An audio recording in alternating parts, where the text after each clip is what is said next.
Maayong buntag mga kasimple, welcome to my vlog Airap TV. So for this video mga kasimple, ato na sang tirahon ang avocado. So sunod-sunod ang ako ang post nga naa ang avocado mga kasimple. So mao ni ang atong pamahaw karon, naatay avocado, unya naatay chicken fillet, unya natay bahaw diha nga humba bisaya mga kasimple, no?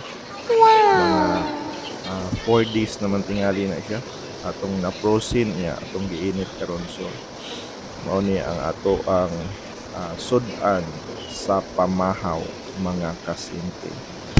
Sa dili patadya mo kaon og rice, ato sang unahan og avocado mga kasimple, no? Kay mutira na tag healthy food mga kasimple, no?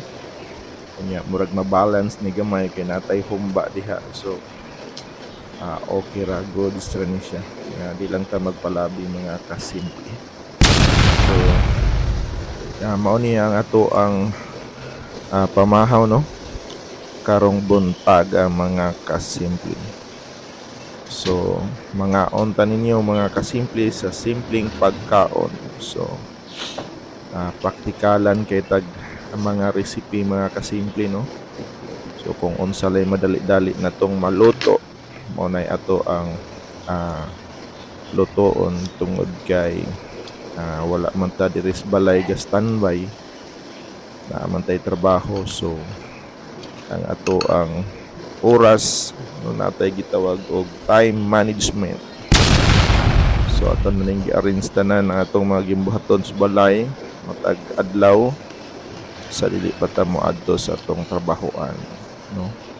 So inana ang kinabuhi sa usa ka amahan mga kasimple.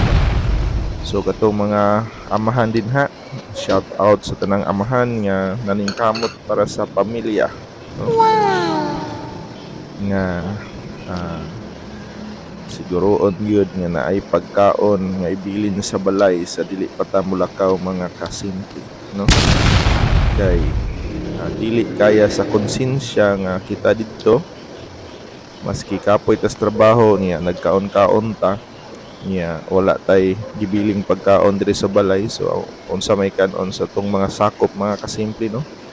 So isip usa ka amahan o isip usa ka ginikanan, ato ginang obligasyon.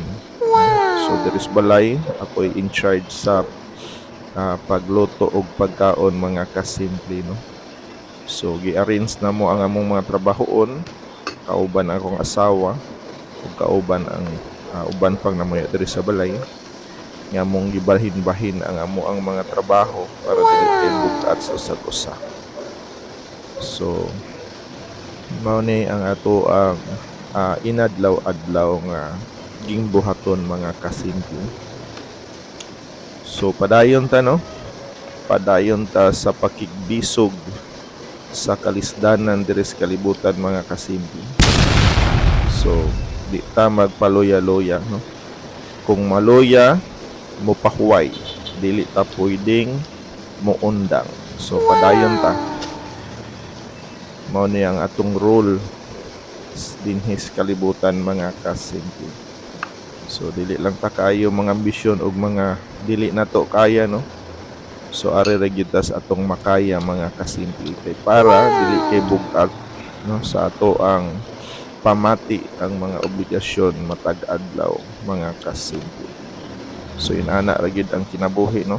For me lang, no, sa katong uban diha nga daghan pud kay plano sing kinabuhi, padayon lang sad mo mga kasimple, no? Lahi-lahi gyud ta og